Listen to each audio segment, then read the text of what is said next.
Uy, mga kasolid, good day pala sa inyo. Actually, kagabi pa yan. Tinay namin dito sa Sabi Restaurant. Ito yung bestseller nila. At kita man naman, lilit-lit lang yan within Marikina pero yung ambience pa lang yan, napaka-solid na. Tingnan mo, yung mga ilaw nila oh. Maaninag sa liwanag.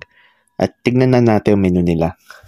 At syempre, yung pinili namin dito, kung ano yung bestseller, in-order pala namin, pansit canton con lechon. Iyan, no? Mas malaki pa yung lechon. Oh, we have a bite for it. Ang sarap. At syempre, yung crispy kare-kare. Oh, kita mo yan? Ang laki ng serving.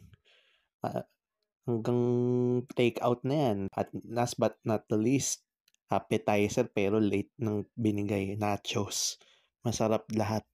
Try na natin sa Sabi.